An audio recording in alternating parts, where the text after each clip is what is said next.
Hi friends, welcome to Ghani Kayal channel. இன்றைக்கி நம்ம சேனலில் சப்பாத்தி சைடிஸ் காளான் கிரேவி எப்படி செய்து பார்க்கலாம். அதுக்கு வந்து ஒரு 3 ஆனியனு 2 தக்காளி, காளான் ஒரு முழுக்க பாக்ஸில் பாதி காளான் எடுத்துருக்கேன். தக்காளியும் வெங்காயமும் நல்லா ஸ்லைஸாக பொடியாக கட் பண்ணிக்கினேன். இந்த பக்கம் வானலில் எண்ணெய் ஊற்றி எண்ணெய் நல்லா காஞ்சிருச்சு. 2 பட்டை 2 லவங்கம் ஆட் பண்ணிக்கிறேன். அது பொரிஞ்சதும் வெங்காயம் சேர்த்துக்கலாம். வெங்காயம் சேர்த்து வெங்காயம் வதக்கிறதுக்கு தேவையான உப்பு ஆட் பண்ணிக்கலாம். உப்பு போட்டால் சீக்கிரம் வதங்கிடும். இது நல்லா கலர் சேஞ்ச் ஆகிற வரைக்கும் நம்ம நல்லா வதக்கிக்கலாம். வெங்காயம் பாதி வேக்காடு வெந்த உடனே இஞ்சி பூண்டு ஆட் பண்ணிக்கலாம். சும்மா 1 ஸ்பூன் ஆட் பண்ணியிருக்கேன் இஞ்சி பூண்டு ஆட் பண்ணி ஒரு வதக்கி தக்காளியும் ஆட் பண்ணிக்கலாம். இடக்குள்ளேயே ரெண்டும் நல்லா மிக்ஸ் ஆகி நல்லா வதங்கிடும்.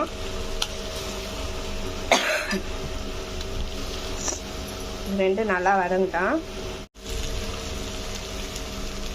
நல்லா வதங்கின உடனே நம்ம சிக்கன் மசாலா ஆட் பண்ணிக்கலாம். நான் வேறு எந்த மசாலாவும் சேர்க்கல, சிக்கன் மசாலா மட்டும் சேர்த்துக்கிறேன்.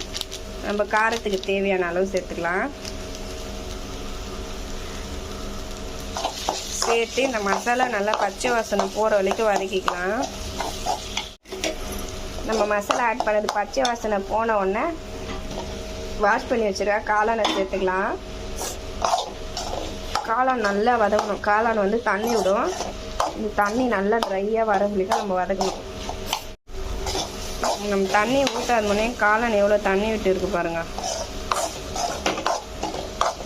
காளான் ஒரு அரை வேக்காடை வந்த உடனே நம்ம கிரேவிக்கு தேவையான தண்ணி நான் சும்மா ஒரு அரை டம்ளர் ஆட் பண்ணிக்கிறேன்.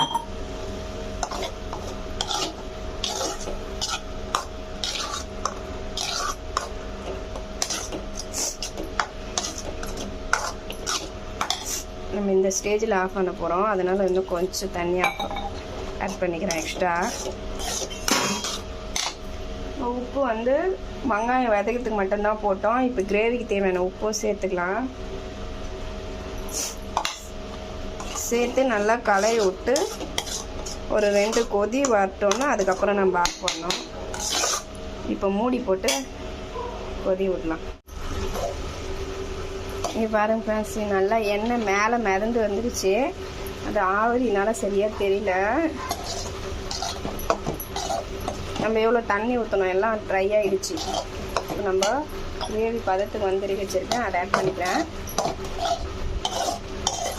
இதை ஆட் பண்ணி நம்ம கலரி விட்டு ஆஃப் பண்ணி மூடிடலாம் ஃப்ரெண்ட்ஸ்.